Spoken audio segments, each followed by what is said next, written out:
welcome to this episode of YPA's Tales from Superyacht Laundry.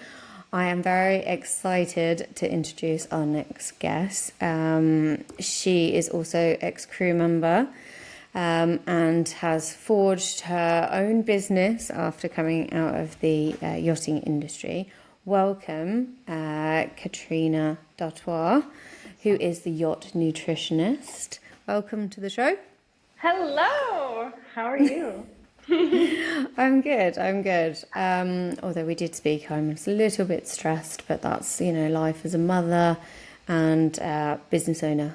So, yes. A lot's going on. Yeah. I did tell you that I am a terrible mother at the moment because I gave my child a packet of Whatsits to keep her quiet. You gotta do what you gotta do sometimes, and if it works, it works. Mum guilt. I'm calling a nutritionist and I've literally gave my child some luminous orange snacks. There's nothing wrong every now and then with these things. Actually, I was looking at a study. I sent it to one of my clients. She's a chief stew, and she's pregnant right now. Nobody knows that she's pregnant on board. And so we've had a few back and forth about basically like nutrition during pregnancy and stuff like that. I mean, it's not my specialization, but I do remember covering it at uni. And there was a study that came up, and I sent it to her now, basically about, there's two lines, I'm totally going off track already, but there's two lines of kind of parenting with food. There's like one extreme camp that's like, don't give my kids sugar until they're like 5 years old. And the other camp is like, okay, expose my kids to everything so that there's no like good or bad type of thing, right? Mm-hmm. They want to have like put the broccoli with the lollies, right? And I'm that camp. I think they call it kind of, it's like a French style, it's like always having dessert after a main meal, because then it just it's not a novelty. Exactly. And that's kind of the line that we want to be, where everything is kind of normal. Pretty much. Yeah. So So okay, like I don't feel quite so guilty now. Thanks. So, so obviously we've known each other for a little while now. It's been about a year now. I think that we were in contact. Yeah. So obviously, I'm keeping track of all women that have left the industry and gone on to do something else. And your story is more. It's quite inspirational, to be honest, because obviously after leaving you decided to take on a few challenges, which I completely admire. But before we get into where you are, how you got to where you are now, let's go back to the beginning. Dun, dun, dun. So how the hell did you end up on a yacht? It's a crazy story, really, and I'm one of those people that just got so lucky because I didn't have to do any dock walking. I hear the stories now of all the green crew dock walking, and I'm like, oh my god, so nerve-wracking. But I was basically running a yoga studio in Halifax, Nova Scotia. I was the yoga studio manager with a really good friend of mine at the time, and we were teaching yoga classes, and then I thought it was a family that was coming into my classes. So there was an older man, an older woman, and a younger guy. Three of them were coming in, and I thought they were dad, mom, son, but it was captain, chief stew, and first mate. And I thought they were it was a little boat family. Yeah, so it was like a little 40-meter. That was my first boat, actually. That boat with them. But they were coming into my yoga classes because the captain had broken his back, and he found years before, and he found that doing hot yoga really helped with mobility and easing tension in his back. So he brought his chief stew and the mate to the hot yoga classes, and they were coming like 2 or 3 times a week, and they were based in Halifax over that whole summer. And I got to know them really well, and at the end of the summer, they asked me if I wanted to join the boat, and if I was, wanted to come on board, they could use a yoga instructor. So I think I was 22 at the time, and I was actually studying. So I was studying exercise science, and I wanted to finish. So I still had like a whole year to go. So I finished, and I joined the next summer, actually in Palma. So they flew me from Nova Scotia to Palma to cross back the Atlantic, to cross the Atlantic to St. Martin. Wow. I And mean, I was I'm on just that. a bit, you didn't graft to get on. You didn't even know that it existed. It's not like you were like, oh, I Well, want to get into it. Or did you? Did you know? no, I had no idea what a big white boat was. And to be honest, okay, so when I was chatting with a mate who was coming to my classes, I saw him out one of those nights, like a Friday night after a class. I went out and had some beers and a burger because balance, right? And then, so I saw him out and about. And then the next morning, he came to take my yoga class, and I was like, oh, hey, I saw you out and about in my Canadian accent. I saw you out and about. And Oh, he's in a like, boat. yeah. He's like, oh, yeah, on the boat. And I was like, what boat? What are you talking about? He's like, the boat. And I'm like, what boat? He's like, I work on the boat. I'm like, I don't know what you're talking about. So it was really funny. And then I had seen there was this big white boat in Skort. Boats like that, even though it was, for us it's small, 40 meters. This was 12 years, 10, 12 years ago. Yeah, 12 years ago. They didn't really go to Nova Scotia frequently or often at all. There's more of an industry there now, but I had noticed the boat and I was like, oh, that boat. And that was my boat for about 3 years. All right. So you've just been plucked, this yoga teacher. I got blocked. Yeah. We're just like, we're just gonna plop this yoga teacher on board. Like, what were your first Totally. impressions? Like, what have you done? Well, to be honest, I didn't know how to clean. I had no idea what cleaning was. I had no idea the high standards. Gross. That was my shock, was like, holy shit, this is insane. Like, this is extreme, like the toothpick and then the cotton bud cleaning, but then we get used to it. And now I do have, now a higher standard than anyone I know who hasn't worked in yachting, like out of all my family and stuff. I'm the crazy one now because I have such a high standard of Yeah, you're OCD tidiness. like the rest of us. Like, Exactly. it's really hard to go back to civvy dirt when you've had yacht clean. Taps with his marks on the taps. Yeah. Mine's glass. Yeah. I do struggle with glass. I've got dogs, so we've got glass in our doors, and I'm constantly like, yeah, cleanliness. Cleanliness is next to godliness, they say. For these guys, I have the flour sack rags that we only use for these. Yeah. Yeah. It is an occupational hazard to working on board. So you're on board, you're learning how to clean. How do you did you cope with it? Had you been away much beforehand? Like traveled much? Yeah, so I've always been super adventurous. It's just a part of my nature. I kind of still am. But I've gotten a lot of it out of my system now, obviously from being paid to travel the world, which is great. But obviously with the nature of my work and what I do, my biggest struggle in yachting obviously was the food. It's not something that I hide away from or I don't talk about anymore. Obviously I talk about it a lot now because it's my profession. But so I had food issues long before yachting. I was, very obsessed with my fitness.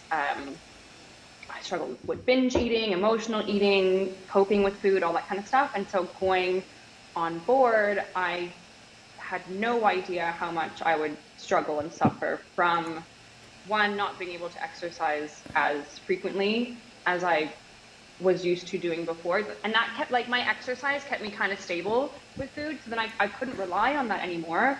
And then there was so much food around. I was out of control binging and just felt like I was eating nonstop. And how long were you on board when you kind of recognized that maybe something's not right with this? Because obviously my next question is, what do you love what did you love and hate about it?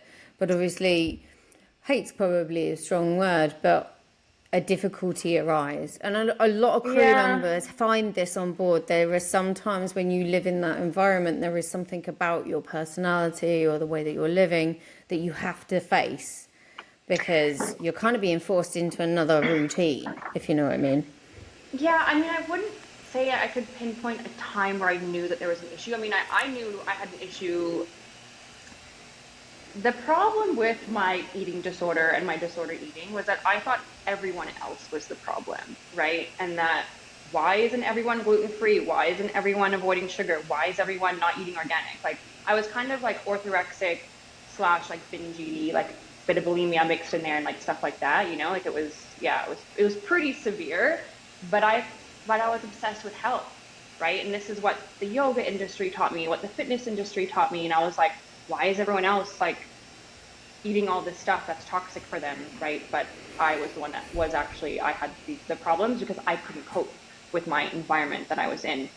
It was sending me spiraling. So um, I I think I only realized that the severity of my control that I needed. So I needed my environment to be perfect for me to be okay, and that's no way to live, right?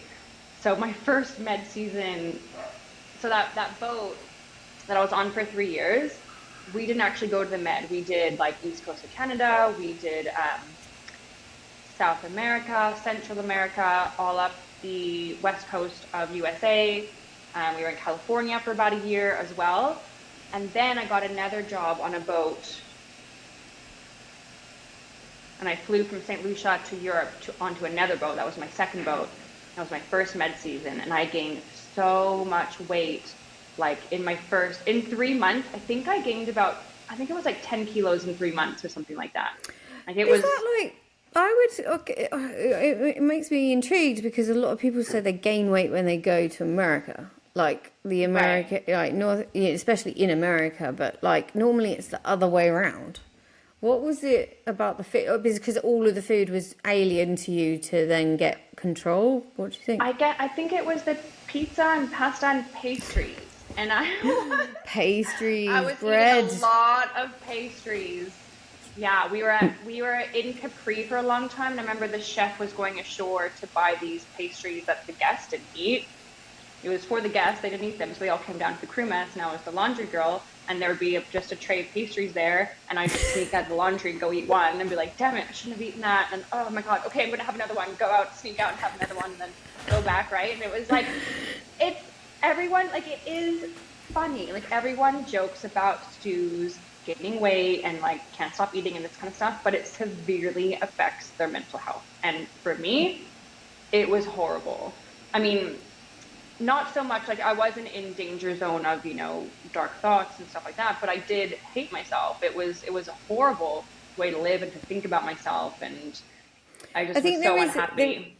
there is a settling in period, like having whatever. It's worse I found it worse when I was a chief steward because I could buy whatever I wanted then, if there were things that I wanted. But then I kind of got into a rhythm of, like not cutting down carbs, but like making sure that when the chef produced food, it was more heavy on the, making sure my portion sizes were correct. Yeah. Leaning into the chef's cooking, as long as your chef is good, is giving out healthy food. I lent into that a little bit, Yeah, which well, I helped. think And then cutting out snacks, like stay away from the snack cupboard. But mine yeah, was totally. macaroons when I was on charter. Like those things, you can just put a whole one in your mouth and nobody knows that you've got one. It just melts Like I so wouldn't. quickly. But Yeah, the thing, exactly. Like the but the whole thing is, thing. but the thing is, when you do struggle with like binge eating and like emotional eating and that kind of stuff, it really doesn't matter what the food is. Like whether I like it or not, I'm actually eating it. But Yeah. now, obviously I have such better coping mechanisms. I've learned all through this stuff. I know what foods I like and what foods I don't like because I don't emotionally eat anymore and stuff like that. But yeah, it's absolutely fascinating. So obviously working on board, going to the med, you're putting on a bit of weight. How did it rectify itself while you were on board? Did you No, reach no, out? Did you learn I anything left. new? No, I left. I left that boat. So I was on board for 3 months, and this was actually around the time that I was going to Australia. So I did end up going to Australia at this time. Oh, that's a bit blurry. I think this would have been about 2016, 2017. And then my first year of uni was 2018. It feels like it was so long ago, but it really wasn't that long ago. What are we, 2024 now? Yeah, I mean, So Yeah, it's crazy. before we go on to what you did next, Sorry. what were your what was can you name a highlight and a low of being? So like what was, you know, one of your favorite moments of your time on yachts? Like what did you like the most? I think definitely the crew, I would say, getting to meet some of my best friends on board and the crew bonding and the crazy stories and the nights out, of course, you know, having crazy nights out in these incredibly exotic locations. Um, yeah, I would definitely, it's the crew that makes your experience and bonding with the crew and just everyone. It has that kind of like, you know, university type of fraternity Did you in have a a magical moment where like where's like what you ever have those moments where you're like, oh my god, I'm actually here and this is cool? yeah, I mean, my favorite moments I think were when we were probably underway and laying on the bow looking up at the stars. And that's kind of, those would be my like really magical moments of, I felt like my life was kind of aligning, right? And I think, to be honest, this is going to sound so woo-woo, and I'm not a really woo-woo person. Like I'm a little bit spiritual, but I'm way more scientific.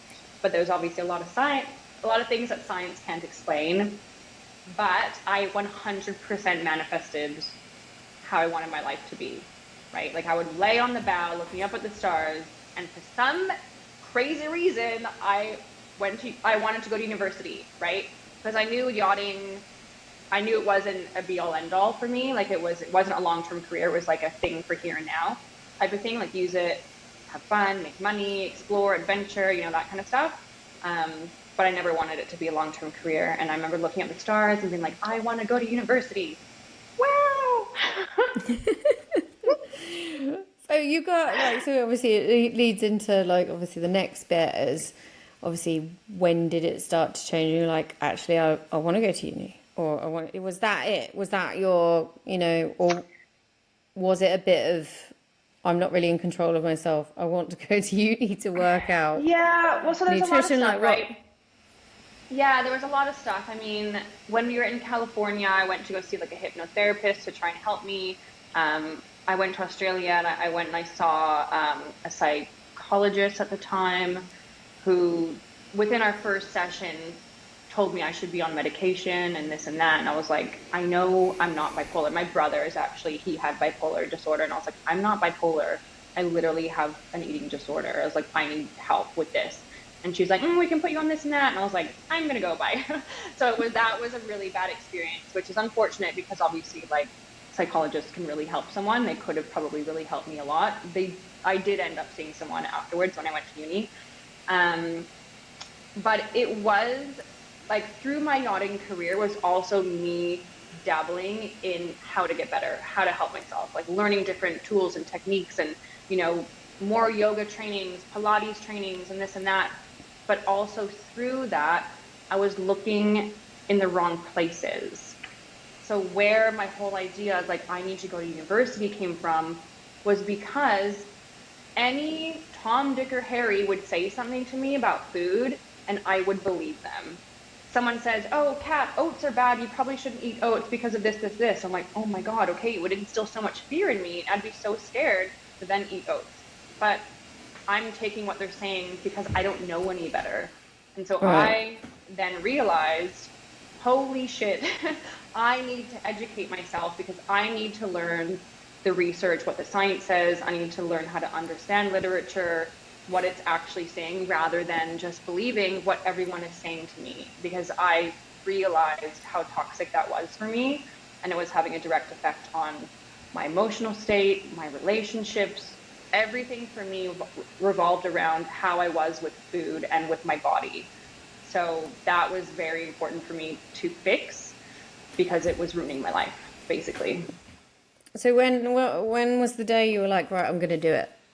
When was this like, right, this is my last one, I'm done, or how did Like it on come about? boats, I need to think about this for a second. So I still temp. So I went to Australia on a seafarer's visa.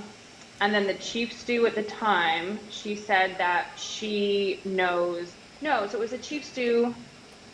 of that 40 meter I worked on, and she said, "Hey, Kat," she was Australian. She said, "Hey, Kat, Australia is opening up and giving a lot of student visas for Canadians. Maybe you should apply," because it was something that I'd talk about often. And then I did apply, and then I went to that boat in Europe where I gained so much weight in Europe, and then I got accepted for my visa, so then I went to Australia on the student visa.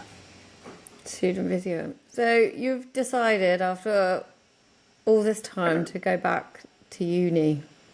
So, were you in the uni bar, like living large? No, because I had no money because it all went for my tuition fees. So what was it? So I did, my first year was actually of naturopathy because I thought I wanted to be a naturopath because I love natural medicine, I love herbs, all this kind of stuff, how it's going to have effect on you. Anything natural is great, right? I mean, not necessarily, but I thought everything natural was great. Anything natural can also be quite toxic for you and dangerous. And so I did my first year, I did naturopathy. This would have been in 2017. And this is when I switched to a mainstream public university for my degree in human nutrition, because the chemistry instructor was telling the class, the one who was teaching us naturopathy, and she was saying that we should avoid any white food. And so I was studying naturopathy, and this was this is where the chemistry instructor told me that avoid anything white. And if you say that to someone that has like an eating disorder or disordered eating, or believes everything someone says, like I did, there I was eating sushi, my favorite food in the world, thinking I was doing something bad for my body, right? So every time I was eating the sushi, I was like, oh my God, I shouldn't do this. This is bad for me. I shouldn't have this rice. Oh my God, this is toxic, blah, blah, blah. And then I was just like, this is what I don't need. This is bad for me. I need to go actually learn like the real science behind everything. And so I switched universities, and I went to like a public, because the naturopathy one was private and a little bit, kind of woo-woo-ish, but I went to like a proper science medical university. So what was it like transitioning into education? Did you love education before, or was it, No. I was always a terrible student because I loved to socialize, but I was so dedicated to this. It was my, I don't know, I was so drawn to it. Like, I cannot explain it to anyone, because a lot of people think I'm crazy for then doing a 4-year degree at the age of 28 after already working in yachting.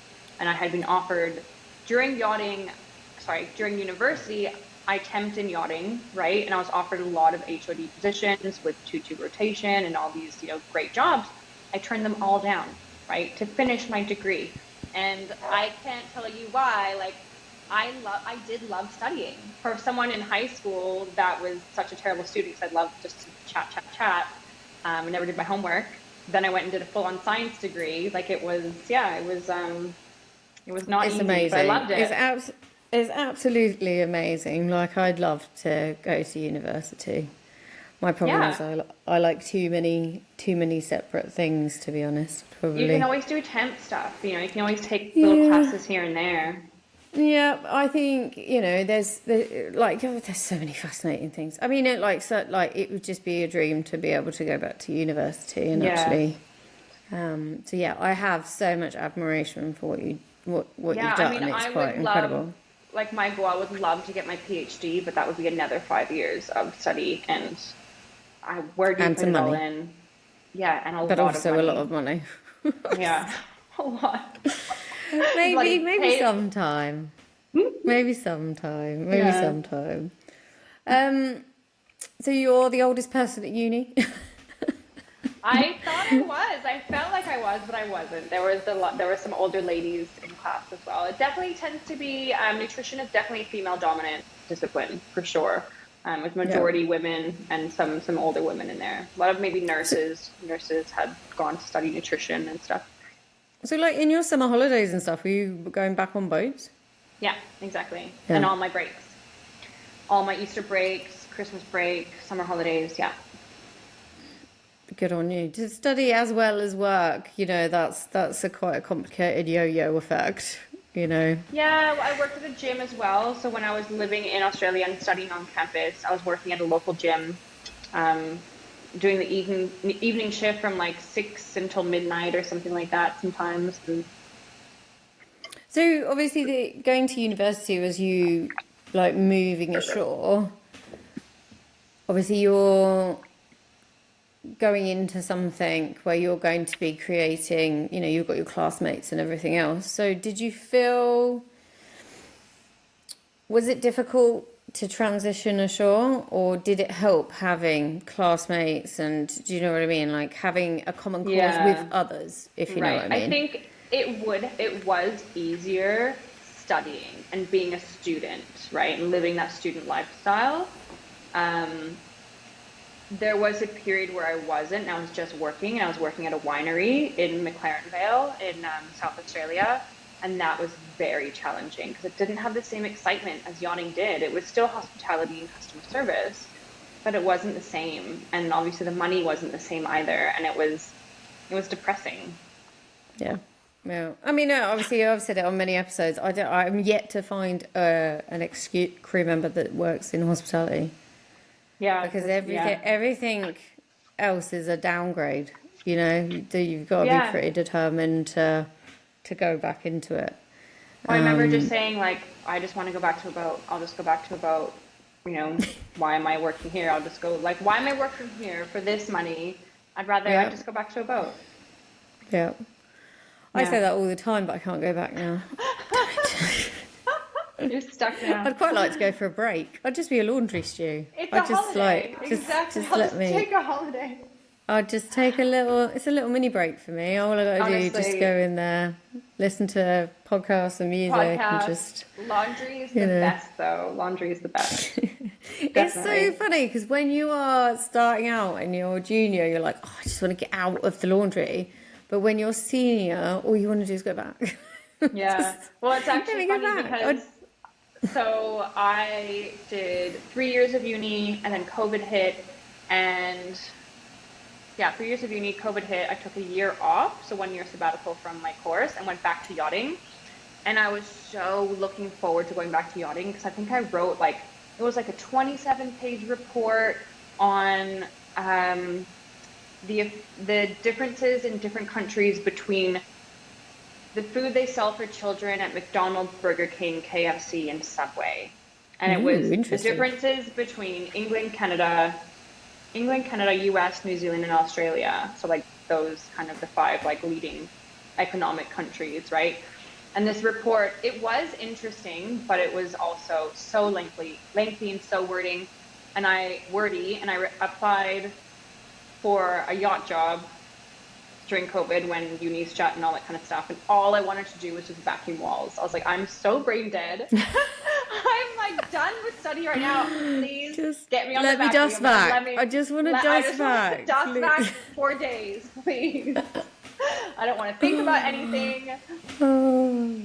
I used to like dust vacuum because you could have your headphones in and you just be bopping around and get into your own zone. Like, go detail that cabin. I'm like, right, okay, I'm off. Totally. No, I love it. Yeah. It used to always be a bit annoying when your crew members standing in the doorway and been watching you for ages as you like bob. You're like, how long have you been there? Well, you started to sing. That's happened to me a couple of times. I was singing, and then all of a sudden I'm like, scared me to death. Oh, hopefully they haven't recorded it. Right, so you've done your degree now, haven't you? Yeah. It's all done, dusted. It was so hard. It was so hard. Not necessarily the study, but just being a bloody student is so difficult. You know, when you don't have mom to cook you meals, you don't have someone to do your laundry, you're paying for it yourself. It's just, it's difficult. It was hard. I've got a lot of respect for you. I really, really do. Like, anybody's that dedicated. We've actually had a couple of ladies that have been on the podcast that have taken that route, that have left yachting and they've gone back to study, which shows insane dedication. It's cool. Yeah. And I'm glad that I know them. I know you guys. Cool. I'm like, it's nice to be recognized for it, and how, you know, I think especially going from yachting to being a student is a crazy transition. But then again, I think it did really help me. But it's also nice, there is a common thread as well, like ladies that have seen an issue, not necessarily an issue with themselves, but an issue which has led to a passion, which has really now led to a purpose, which is, you know, it's a cool transition to go through. And also, I have a lot of respect for professional study. And I think in certain areas, I believe professionals are the way forward. Mental health and nutrition are definitely one, because, you know, the whole of social media is full of people that are calling themselves nutritionists, that, you know, don't get me wrong, some of these courses, they will have value, but, you know, it's a lot more complicated than people imagine with nutrition. Same with mental health. And there's a time and a place for individuals and certain learnings, but if you have got a severe problem, then a professional is where you need to go. So you've done your degree now, and you're looking, well, what you've started, the Yacht Nutritionist. You've obviously, through your own experience, clocked that there was issues on board for yourself and other females. Yes. Where males did it come? As well. Sorry.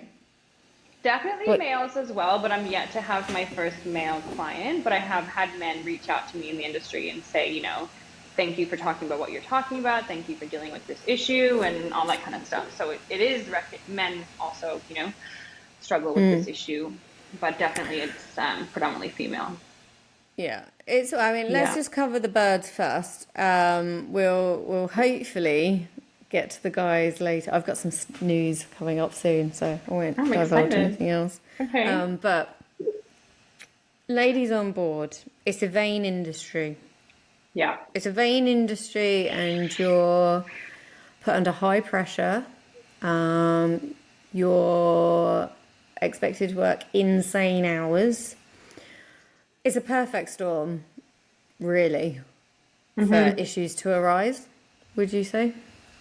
Absolutely, and that's what I say. It's if you didn't have food issues before yachting, like I did, chances are you're being they could be curated in and by yachting because of the high pressure, as you said, the body image, the vanity of the industry, and the food abundance. So the food abundance is just something that we're not used to being surrounded by, and every individual kind of has their way of eating at home, and you get on board and you don't know how to adapt. Like me, I couldn't adapt to the environment back in the day when I was young, when I was really struggling, when I thought I was doing the right things, when I thought I was getting the right information, but it turned out it was actually very detrimental to my health, and it was the wrong information for me because I was severely affected. So obviously you've been working now for quite some time, what are the most common, would you say, the issues that you're observing, being contacted about?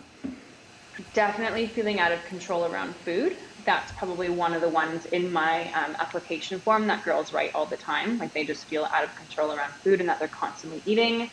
Whenever there's food around, they're just eating it. And either they're maybe like sneaking to the snacks cupboard to have food, or they're in the pantry, they've had a meal before service, and then all the guests leftovers, and they're eating that as well. So yeah, feeling out of control around food is probably like the wording that I get a lot. So out of control eating, so like for issues for me, so I read, I can't remember what it's called now. It was talking about conscious eating, like actually paying attention to when you're hungry. Because like you mindful said, eating? At home... Pardon? Like mindful eating? Yeah, like mindful eating. Yeah. So obviously at home, you would be working a normal job and your day's structured for when you're going to eat. You know, it is kind of like that way. And then also you'll be cooking for yourself or a few others. Like you said, on board... Yes, it's very structured when you'll eat most of the time, but it's the amount that's available. Do you know what I mean? And it's all good. Like I only worked on one boat where the crew food was dubious, but Yeah, most of the I time. mean, But the that's a rest of whole it was other. just amazing. Yeah, I mean, that's a whole other conversation on its own, that there's some incredible yacht chefs out there. That boat that I went to in the Med where I gained 10 kilos in 3 months, that chef was amazing. He was incredible and he went above and beyond for the crew. But then you'll have chefs like on that 40 meter I worked on who are just literally serving sausage, ribs, Pasta. pies, pasta, and it's pretty atrocious. Yeah. Oh, I had a boat where it Yeah. was just pasta. It was Yeah, killer. because it kind of all goes hand in hand, right? It's like the food, if so for example, if you have a girl who's trying to watch her weight, and it's okay to watch your weight. I'm not saying that it's bad, right, to care about what you look like, or to not I'm not saying it's bad to care about what you look like. Like it's okay to want to lose weight and to want to watch your weight. But if the food that's coming out of the galley is really terrible, full of oil, just like so fatty, you kind of lose the plot in your head. You're like, oh, I may as well slash all my other four tires because my one tire is, I have one flat tire. And then so you just start this like terrible cycle of starting to eat whatever and anything kind of stuff. So there's a lot of mindset stuff that goes into it as well. So obviously uncontrollable eating. Anything else that has kind of been highlighted since you've got going? People quite common. There is a lot of bulimia that's happening. So girls are making themselves sick. It's not within my scope of practice. I'll definitely say that. I'm not a trained eating disorder dietitian, but I do work with a clinical psychologist who is. So my clients that are, very much across the spectrum of anyone who I kind of think is beyond my scope, I also bring in my clinical psychologist. Her name is Steph, and she specializes in binge eating disorder and bulimia nervosa. So yeah, it's happening quite commonly. Girls are making themselves sick, which is awful. But is that brought on because of the out control? Like they go a bit too crazy at dinner, and Yeah. then they're like, "Shit, I can't." Yeah. Then you get It's all like these thoughts, like, purging. it is. It's purging. It's massive food guilt. You're like, holy shit, I can't believe I ate all that because of the pressures then of your skort size, right? And so you're like, holy shit, I can't believe I ate all that. I can't gain any weight. Oh my God forbid I gain weight. I might lose my job. Like, I can't do this. And then they purge. Whether it's, excessive exercise as well, taking laxatives. I don't know any girls who take laxatives. That hasn't come up. But yeah, so That's it's not the trends, I suppose, at the moment, is it? I suppose there's other it's things out there. So we've talked about your the like eating myths and stuff and diet yeah. myths and like give us some of your favorites that are absolute bollocks. This health food craziness that Okay, the one, and a lot of my followers are following this girl, and you should definitely unfollow her. I don't know her name, so I can't say it, but I would 100% say it. But she's this like crazy carnivore girl, and she's all about, eating raw marrow and raw steak and like drinking raw gross. egg, and it is absolutely atrocious. It's so bad. It's like literally the recipe for Parasite. And then a lot of my followers are following this girl because she's like, oh, living the life of like peace and serenity and like being so good for my health. But then they're not following, someone like Dr. Ids, who's amazing. He's an MD, but he also did a master's in like human nutrition, and he's great. He has such good scientific information. I was actually going to post it on my Instagram, but my Instagram just got shut down. I don't know why. My account of all the accounts it got flagged for some reason. I think someone's reported me because this is the 4th time it's happened in like 6 months. So do you think they're watching because nutrition does have, it's like the false information thing or? Yeah, but Anyway. I don't really, if you notice, I don't actually post that much nutritional information. I mostly post about like relationship with food stuff, and I'm very careful not to post too much nutrition information, because I don't want to promote fear. Like, don't eat this. I don't post stuff like, don't eat this. I said, because everything can fit into someone's diet. It's just about like knowing what and how to do that, basically. But yeah, it's my account right now. I don't have it. I deleted the app, and then anyway, it's a whole story. But what was I saying? Yeah, so there's the carnivore diet. The carnivore diet is the one right now that is so terrible for someone's health. I mean, I can get like raw. Like I know, obviously, carnivore Yeah. diet's been around for a while, so you're eating steak, and there's a couple of quite prominent, famous people that have tried to they practically cut out anything grainy, I think, and then they have green vegetables and then just eat meat. Which But I think the raw carnivore diet now is something that's trending, and it needs to die because it's gross you will to die start from with. eating it. Yeah, but it's gross. There's a reason why humans cooked meat and No, didn't exactly. eat. But I saw I watched one of her videos, Gobsmacked, was saying that it's better for digestion to eat raw meat, which is, it's just inaccurate. It's just false information because you do actually need to cook it. It helps to break down the proteins in it. It also kills bacteria. What other corkers have you come across? Like, what other great things? I mean, are you a fan of the shake diet? That was I confess I did the shake diet when I was on board. Yeah, I did the lemon detox diet. So that was the lemon, cayenne pepper, maple syrup. I did that one. Also, my chief stew did it. So there's a thing. If your chief stew is kind of onto something, maybe she'll like recruit all the stews as well, and everyone else starts to do the things and the diets and try this and that. I had a girl message me, and she said, "What do you think about juice cleanses?" And I said, "No, because of this." And she's like, "Oh my God, my chief stew was just trying to get us to all do it, like do it as a group after we did, 3 back-to-back charters and we're all not feeling so great." And I said, instead just drink more water, try and go out on some walks, try to get some lean protein in there, get some more veggies, and you'll be feeling top-notch in, a week or two, right? And she's like, "Okay, cool, thanks." And then I messaged her the next day and I was like, "Hey, how was dinner last night?" And she's like, "Great, we had tacos." And I'm like, "Perfect." Juice diet. That's basically just it's just going to come out rapid at the other end, isn't it? It's And not that's really the thing, much because slowing people it care so down. much, It's speeding it up, and that's what people are so concerned now with gut health, right? But if you have diarrhea and liquid is coming out of your a-hole, so is your gut microbiome. I watched a documentary in the UK. A gentleman, it was a documentary about what we're feeding our kids, but they didn't experiment on kids. Obviously, that's illegal in our country. So he did the experiment on himself, and additives. Okay, Right. so his brain pleasure responses changed because of processed food. Yeah. And the documentary ended with his brain still mapped in the way that the additives had affected his brain. So he would want more, never be satisfied, all of those kind of things.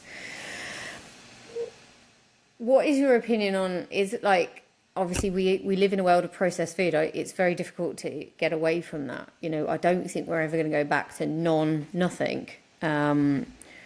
Is there things to bear in mind with diet on board that, your environment, like if you came from the States, like I hear it's quite, the additives and the exposure to additives, like your environment's set against you in a way. In terms of, are you saying sorry, yeah, go ahead. Well, no, it was just a really interesting documentary about like the chemicals that you're putting in was changing the pleasure, because that's how, from my understanding, that's the same thing as Ozempic works. It affects So the definitely want hormones. So we definitely know that a lot of processed food, especially when they have the perfect amounts of sugar, fat, and salt, and you have to understand that there's literal food scientists out there that their job is to make that processed food the tastiest as possible, right? For you to not be satisfied on it because they want you to keep having more and going back for more and going back for more. Take Doritos, for example. Like, they literally have people in a laboratory mixing chemicals, flavor enhancers, and all this kind of stuff to make that Dorito chip so damn tasty. So it's kind of, we can't really blame ourselves in that sense that like, oh my God, I can't stop eating these, because that food is designed for you to not be able to resist it type of thing. But there's, knowledge is power, right? Like just even knowing that, like, okay, this food is designed that way, so I'm gonna just have a few and then that's enough. I don't need to have any more. But that's also where like you have to have a mindset of abundance, right? If you ban all these foods and say, I can't eat any of these foods, they're bad for me, this is toxic, blah, blah, blah, you're just more inclined to overdo them at one point or the other. You know, in my house, I have the sweets cupboard and I have the savory cupboard, all chips and all cookies and that kind of stuff. And before working through my food stuff, there's no way I would have been able to have this food in the house because I felt like I was addicted to it. It is that the pleasure thing. Like the dopamine.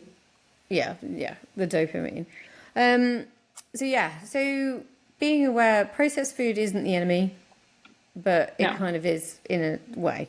Do you know what I mean? It's not. Yeah. It's not. You're not going to die if you can control it, but it's going to be more difficult to control it because that's how it's designed, I suppose. Exactly. And also the thing with sugar, when you do eat, so you have taste receptors in your mouth, sugar receptors in your mouth. You need to, so sugar, kind of like alcohol, you develop a tolerance to it. You need to have more and more sugar to have that same response and to have that same effect that it did, you know, maybe last month. You need to have more of it. So often with people like in clinic, when they come in, for example, probably someone that has type 2 diabetes, they eat a lot of sugar. It's not just sugar that causes diabetes. It's also fat, having a lot of saturated fat in your diet as well, the damage that it causes to your liver. But so in clinic, we'll basically need to wean someone off of sugar, slowly reducing their intake, basically, because you can't cut them off straight away because they'll freak out, right? But like it's also the taste receptors in the mouth. That's actually really interesting. I've never thought about sugar like that. Because there's been times on board where I've, you know, gone through a fad of having green tea, and then to have, you know, back in the day I had normal English tea with milk, and then sugar. And then I went back to it, and then I couldn't have sugar in it. But then you probably found it too sweet. But then when I was tired, I put some sugar in, and then all of a sudden you're back on the wagon of putting a tiny bit in, which then, you know, then builds. That makes complete sense. Yeah. And that's what happened with the macaroons. I'm bored in France. I'm tired. I'm just going to put one in my mouth. And then, it's amazing that it does wake you up. Nothing to see here. And then, I'll have another two. There's no evidence. But they went back to yachting for that year, and I was very good at food at this time. This is how I was able to see a lot of the girls struggling with the same issues that I had. But what I used to do is I'd have a nap on charter. It was a heavy charter boat I was working on, and I'd have a nap. And I would actually eat some dried mango as soon as I woke up from my nap, because that would give me a jolt of sugar, and I'd be right back into my uniform and back on the floor like nothing had happened. So, sometimes you wake up from a nap and you felt like you were hit by a truck. So having some sugar helps that feeling dissipate. I do quite like a bit of dried mango. Otherwise, it does look a little bit disgusting. You know, it doesn't look the best. Basically, it's like. Right, so any other new fads? You know, obviously Huel is just another shake diet again. That's a new one around. I wouldn't say, it's not healthy to replace every single meal, but if you are on the go and all you can do is have this drink, then it's actually I've seen the nutritional panel and they're quite decent. Okay. Okay, the latest fad, Ozempic. Yes, our GLP-1 receptors. Yes, like the studies that are coming out on these are actually like really interesting. Like literally today there was an article saying that it might be beneficial for people that smoke, because basically it takes the pleasure away. That's what I'm kind of understanding. It's obviously it wasn't even designed for that, which is just mad. Yeah, it's a secondary response. It's basically, so the reason how it's doing this is basically it's a GLP-1 receptor. So your GLP-1 um, glucagon, is it glucagon? Hold on, you might have to edit this. Glucagon-like peptide 1, which is what our body naturally releases once we finish a meal. So it's our like satiety hormone, right? That we've had enough, we're finished. Yep. Ozempic is stimulating this receptor. It acts like this hormone, basically. And it slows down also the gastric emptying of your stomach into your digestive tract. So it keeps the food in your stomach, basically. So it keeps you fuller. You don't really feel like eating. You don't want to eat. Nausea as well is quite common. You're nauseous, so you just don't want to eat also, which is not ideal, but I do have a client actually who is on Ozempic, and so she's also on board. She's actually in the med now, and she's doing a full med season, and she prepared herself with all of her pens that she has for her injections and everything. Yeah, but surely, like, isn't it for people that are like, it's a BMI over 30 something? No. She has a very high BMI. I'm not a GP, right? But she has seen a doctor about this, and obviously that's how she got her prescription. There is some kind of metabolic syndrome kind of stuff happening that she is incapable of losing weight herself. She's been on very, very low calories with no response. She's done a lot of exercise with no response, and her body's just not responding to like normal weight loss protocol. That this is something that she has sought out to try to lower her body fat percentage. And I really hope it works for her. I really do. I don't want her to be taking it forever, obviously. I mean, hopefully, I don't know. Because I don't have much experience with the drug itself, I don't actually know from my research and what I've read is that if you do come off it, you gain weight. I hope this isn't her case, and I hope this doesn't happen, because it would be great for someone like her who really, really, really struggles with weight loss if they could use it for a short period of time with very low side effects, and then be able to maintain after without having to inject themselves, obviously. But we don't know. I don't know. We don't know the long-term consequences of it. Yeah, they're just resting on the fact that, people with diabetes have been taking it a long time, so the long-term effects shouldn't be too much, but then they're not taking it to control weight. So I suppose we'll see, you'll be at the forefront of seeing if it's, out in the wash. What I have read about it, is it called The Magic Pill? There was a podcast episode by Diary of a CEO guy. And a guy that's on it, so he's done a whole book about his experience. I don't know this magic pill. What's that? I'll send you the details of it. So he's written about his experience, and he's done loads of research, gone and spoken to like a whole bunch of people, and he just said, people that come off it do gain weight, because you're turning off the want. Okay, so whether that's a want because obviously in your case, from your perspective, you're wanting it because that's how you deal with stress, or or it gets deeper than that. All it is, from what he explained, was all it is pausing, a bit like antidepressants, I suppose. Antidepressant is a pause, and then you're still going to have to do work to work out your relationship with food afterwards. Exactly. So the magic pill isn't a pill. It's actually it's Ozempic. That's what you're saying. It's Ozempic. Okay, so it's about Ozempic. I thought you said there was a new one about a new drug called the magic pill or something. No. He's just called it the magic pill because he did, like I said, he's on it. It's from his personal, but he's also a writer and a researcher and stuff like that. So I'll send you the link of that episode because it is, there are he does portray it. I really should find out the name. He really does portray it in, it's an experiment, as it is at the moment. Exactly. It's an experiment. There's going to be pros and cons to both, and this is the unknown bit. Yeah, I think one of the ones that we're seeing a lot right now with Ozempic is thyroid cancer, and it turning your thyroid cells malignant. Unfortunately, that's one that is seeming to be a lot more prevalent with Ozempic users. But what was I going to say? Damn it. Oh yeah, food behavior. That's the one thing. So that's basically what I work on. That's my specialization, is food behavior in relationship with food.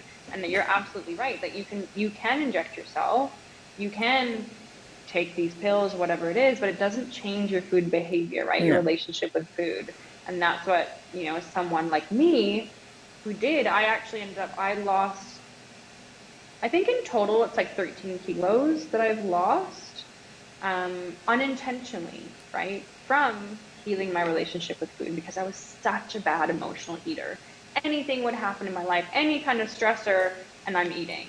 Whereas now I can feel through that stressor, and food, it doesn't even come into mind. It's not even there anymore. It's not even related. So it's, yeah. Do you think society, obviously, everything, it's everything in moderation, and I don't know whether food is taken that seriously unless people start to get really, really overweight.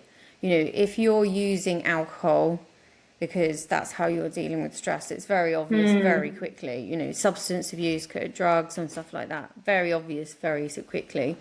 But food, she's just put on a few pounds. Obviously, she's just letting herself go, and do you know what I mean? It's not Yeah. maybe given. Totally. I think 100%, because also in yachting, it's a joke. Oh, the stews can't stay out of the snacks cupboard. And oh, she's gained her, you know, her green 10 or whatever it is. Her, it's a known thing that green stews just gain 10 kilos or whatever it is. But it's not taken seriously enough when you can't see it.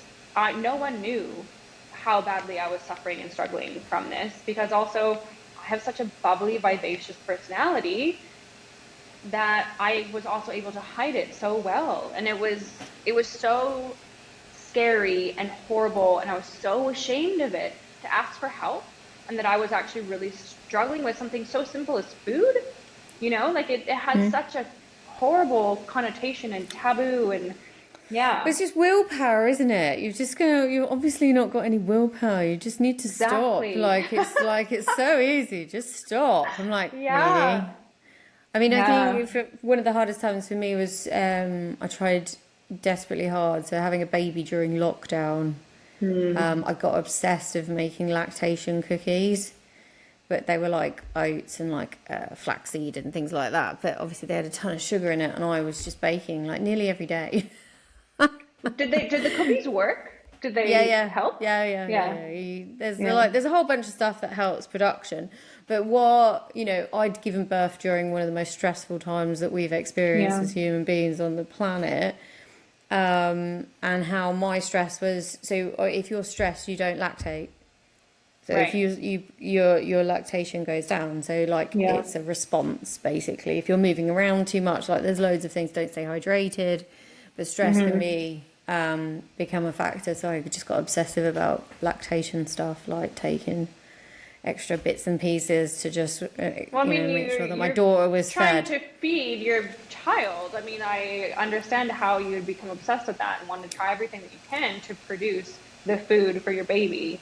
Um, and I I think can, yeah, I it's a, had a a client. massive thing for females, like the stress on board and obviously your weight and stuff like that. And then when you're a mum, what you're told, what you can and can't eat is just Yeah. bonkers.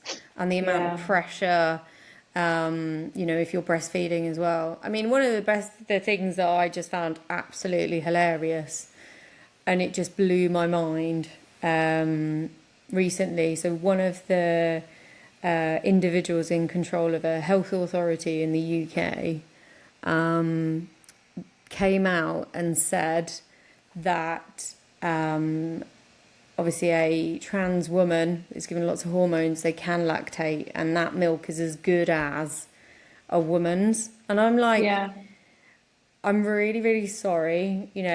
It might be possible, but that's hormone induced. Like, you don't, like, when you're breastfeeding your child, you're bombarded with all of this information that you should be like pure as the driven snow when it comes to food, because obviously it's all going straight into your baby. Just messaged me and they said, your Instagram profile, what happened? And I'm like, it was blocked.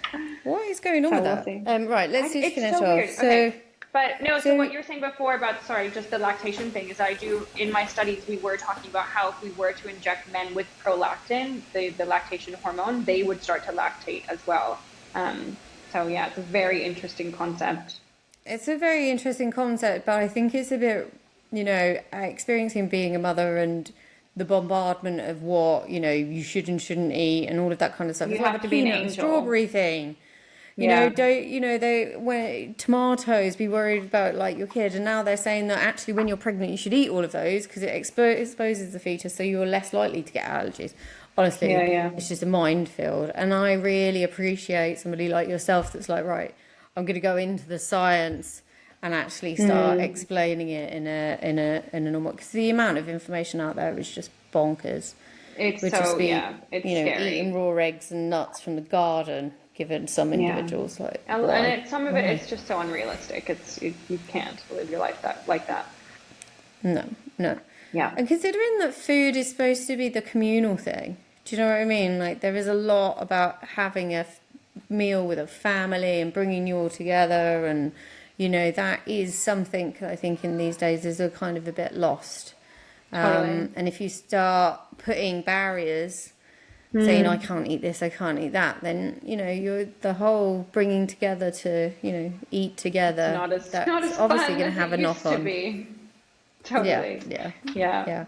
I think we could cover a load of different topics, if I'm honest. I really do. I think so as well. What we might do is when this podcast episode is released, we will all do a Q&A and get people to send in specific questions, and then maybe do another catch-up podcast. Yeah, cool. Just to kind of It would be interesting to answering talk any about questions. fertility as well, because I'm getting more and more into fertility nutrition and also like support during pregnancy. I just talking about pregnancy and how scary it can be with, you know, all the information that's out there, like what to eat while you're pregnant and stuff. I was actually looking for an Amazon book, and I found one. I'm going to read it to you. And sorry, I know we're kind of running over time, but I pulled it up. I sent it to this chief stew because I was just like, man, it's crazy the amount of information, because I'm helping her research. And so it's called The Conventional Pregnancy Wisdom is Wrong and What You Really Need to Know. Expecting Better. Drinking Safely During Pregnancy. Why gaining too much weight might be safer than gaining too little. Why sushi and cheese aren't so bad, but gardening could be. Why bed rest is actually a terrible idea.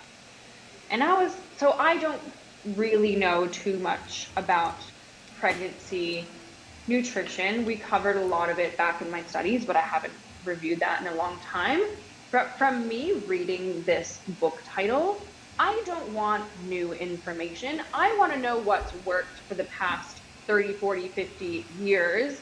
I don't want to change that, because I'm not willing to risk, you know, now eating sushi and now eating soft cheeses and this kind of stuff, right? Like I want to stick with the old stuff and not bring in the raw carnivore pregnancy the diet. population survived before we started taking these things away. Like we all existed, you know, like what I ate, you know, we're all here still. So there's just so much bombarded with information. Like when I got pregnant, I went to France.